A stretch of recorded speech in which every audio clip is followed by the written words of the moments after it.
Welcome back everyone to my Let's Play of Final Fantasy V, the Four Job Fiesta. It's time to head a little bit deeper into Exdeath's castle here, its creepy little castle. We've got a bunch of new enemies we're going to encounter here.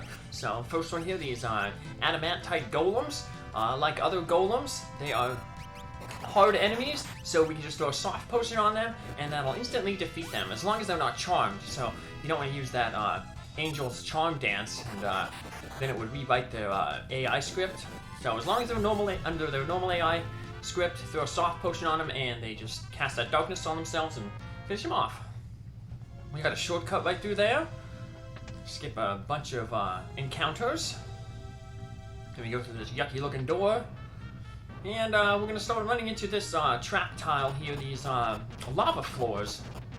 I think they take off 50 hit points every time you step on them. So pretty much once you're finished walking through them, you're going to want to cure yourself up. So, and unfortunately there are so many of these floor tiles that we're going to have to walk through. So, very, very annoying, especially toward the higher levels. What ends up happening is not only do you have to deal with these really terrible floor encounters, but the enemies are dragon enemies.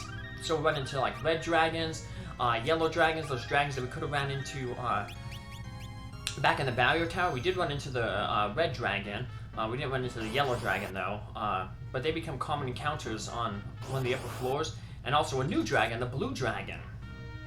And all those dragons have multi-hit attacks, so they can take off a whole bunch of hit points while you're weakened from the lava tile. So got another new enemy up there, the Dark Wizard, upper left corner there. So luckily, unlike the Wall Mage, he does not have the wall status on him. So if you charm him, he could, you know, defeat himself. But he does have a lot of instant defeat spells. He has like the Break spell, X Zone, and then he has, I think, a Bio spell as well. Bio is an instant defeat, but the X Zone and the Stone one are, so he can sometimes just take himself out. But it's not good when he's with the Wall Mage, because he can try to use one of those instant death spells on the Wall Mage, and the Wall Mage will bounce back on you. So yeah, there he is. He used the Doom spell on himself. So hey, he saved us some fighting. So right, go up here, grab this little piece of treasure here, because we got to get all the treasure. That's some of the treasures are annoying to get because they'll be in the middle of a bunch of that lava. So, but here's an interesting room. You have to press the A button when you're on that skull tile, and it'll stop the bridge. There's two different swords there. We can get an ice brand, a better sword, a nice sword, and then we're gonna get a better katana sword for Faris, a samurai. We also went into this new enemy here, the Bandor Core. They have an instant defeat spell as well, the Blaster. So before you have them fight, before you take them out of their charm, make sure that you have your characters all full activity bar there. So yeah, he used a blaster on one of those blind wolves, took it out. And there's its stats now. So sometimes, like I said, it'll use that blaster spell on itself. So, but anyway, another interesting thing about this room is if you don't, if you put it where the bridge will appear, where it hits a wall, one of the imp-type enemies will pop out. So this is a place where we can get that Gargomesh enemy. There's in Walsh Castle's basement. We can finally fight it and defeat it here. We can also fight an imp monster, which is another version of that palette swap that we fought in the Forest of Mao. And then there's also another new imp enemy that'll be in a future dungeon later on, but we can fight it here, so I'm going to get them all here. You can also run into the abductor enemies. So those are the 4 enemies that can pop out if you mess up the little puzzle here. So we're finally going to pass down our dancing dagger to Angels. So now we can equip a shield on him instead, and get some of these shields will help. The diamond will help reduce the damage that lightning does, and there's a bunch of those yellow dragons. They're kind of a common enemy coming up. So let's just get a few of these wrong ones. See, a monster will pop out, And like I said, it'll be one of these like imp type enemies or an abductor. So we can run into the 3 different types of imp enemies here. We'll run into 2 of them here. Well, we'll run into all of them, but I'll show the stats off for 2 of them. So yeah, we couldn't beat this guy back in the first world. We weren't strong enough, so even our best ability, Gill Toss, does 0 damage to this guy. So we just gotta. Unfortunately, what ends up happening here is I shouldn't have had. Lenna, unfortunately, has the healing staff equipped, and he's gonna end up berserking all of us, which means that she'll keep attacking him and healing him. But luckily, the good thing with berserk is it increases your chance of doing a critical hit, and that'll help us to overcome this guy's like defense. So. Kind of a slow slog here to finally defeat him, but he will go down. Eventually he's going to cast that blue magic spell, the Moon Flute, and that'll make everybody rage, or get enraged or berserk. So, you see, the Gill Toss doesn't do anything to him, and he absorbs like all the elements, so you can't cast red magic on him. So we'll just get Vitality Song up and Speed Song up, so we get more turns, and just wait until he Moon Flutes us, and then we go crazy and just start beating him down with our swords. There we go. So, yeah, so now when you're berserked, you have a 50% chance to land a critical hit. And so basically all we need to do is get 2 critical hits in a row, or potentially have angels do a sword dance, and that'll finish him off. So you just have to hope that Cara and Faris go do their critical hits and they both hit between when Lenna heals. So yeah, I could have used the sword dance there. That would have been nicer, but never want the sword dance. If you have a dancer class, you could eventually get equipment that increase the chance of getting sword dance to make it basically 20%. But we don't have a dancer, so. But hey, we finally got the sword dance there. Took out that guy finally. He's so easy to take out with like some other different jobs. So, like if you had a ninja, you could just throw a ninja star at him. The tamer, I think, could tame him. So we're gonna get all these different things. Whoop, there we go. Another enemy here. Still another one that we already fought. Like, say, you know, to those imps, the abductors. We just gotta get the one last imp type. So, and here it is, the Azazoro. We can run into this guy much later on in a future dungeon, but might as well get him here while we're just in case we don't potentially farm him later on. He's even though he's like an advanced version of the imp, he's actually easier than the Garglemish because he doesn't have like the elemental absorptions, and it just seems easier to hit. So, alright, we take care of him. Now we hop up, and we get our first save point. So, and it's very important that we use the save point here because from now on, enemies are going to get a lot tougher. We're going to start running into a whole bunch of those dragon enemies.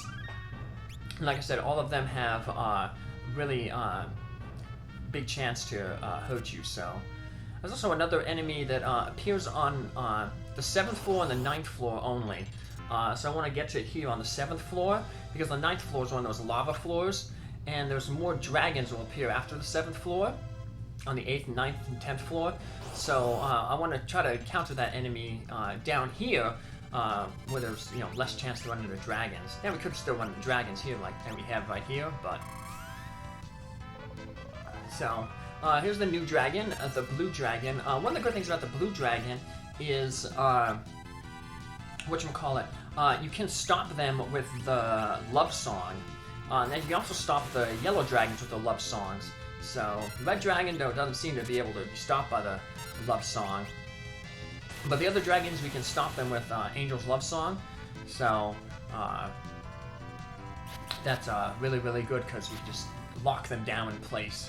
So as you can see, yeah, these guys are pretty dangerous because they all have multi-targeting attack. The red dragon has an atomic breath.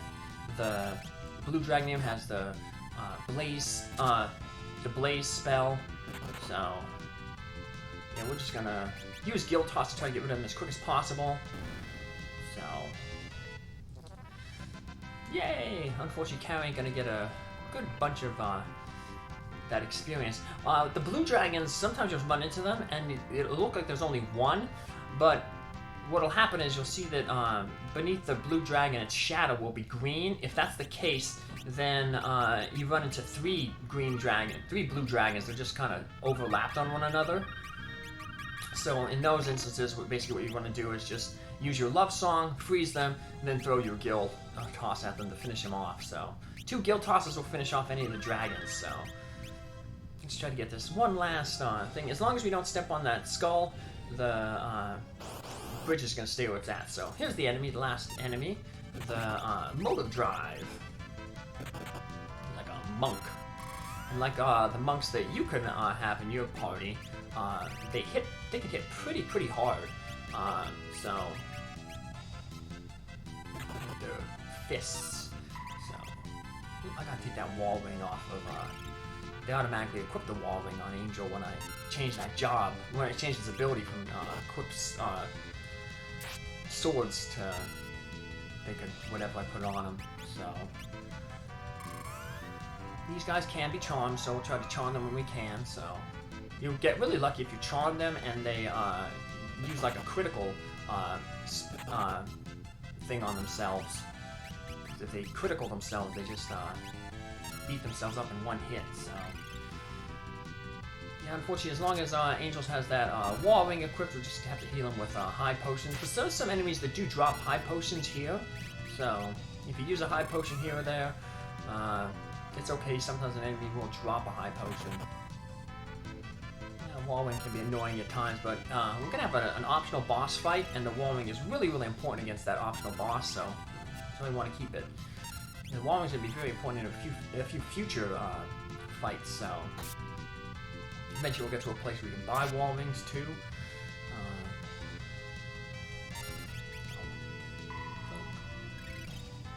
But yeah, when you need them, they're really important. When you don't need them, though, they can be a big liability when you're trying to heal your own characters. Kind of like the bone mail.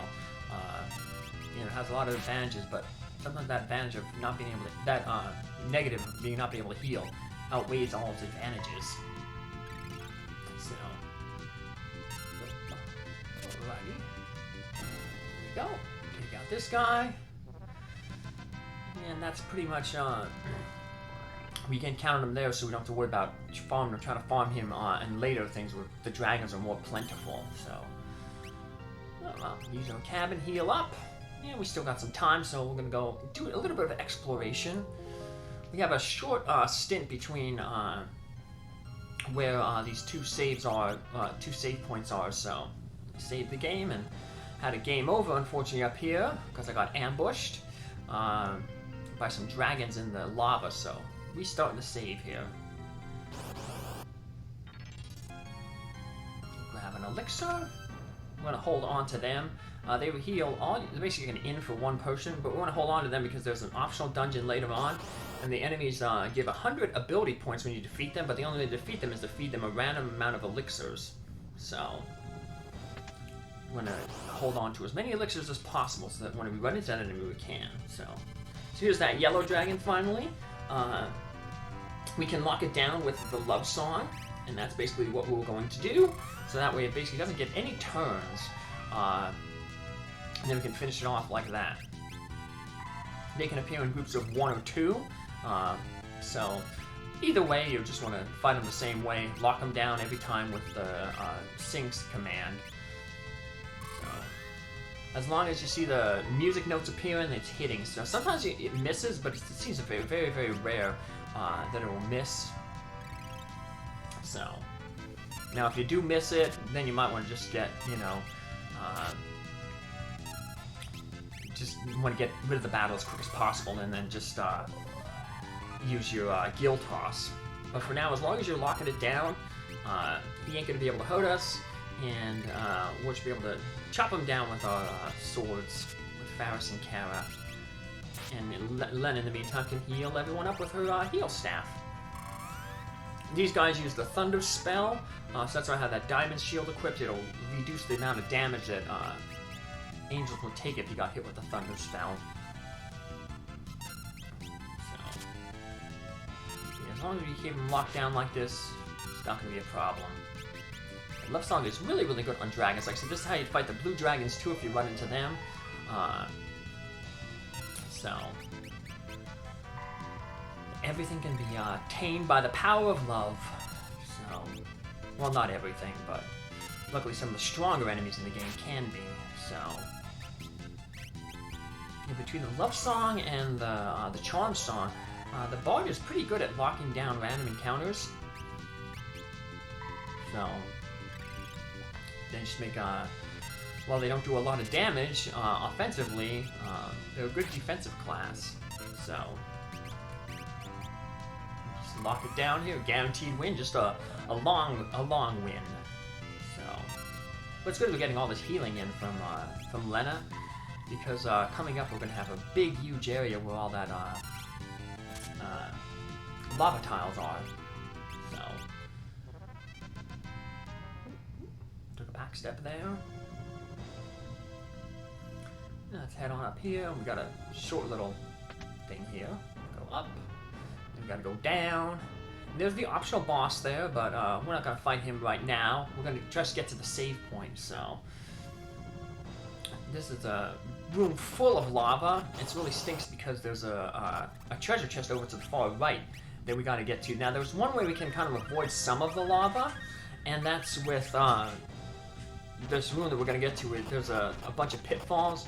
We want to eventually fall into one of the pits to cut down the amount of walking in the lava we have to do. But here we step on that skull, and we whatchamacallit, it blocks off the bridge to where we want to go. But then you have to hit the skull on the bottom, and just kind of follow the pathway that I'm doing here, and that way you won't fall in any of the holes. That'll take us here to our save point where we'll save our game. And then next time we'll backtrack and we'll get the rest of the treasure chest and how we had to recreate that bridge by touching the bottom. If you touch the top skull in that room with all the skulls, that takes you to that optional boss. So that's what we'll do in our next episode. So take care. See you then. Bye.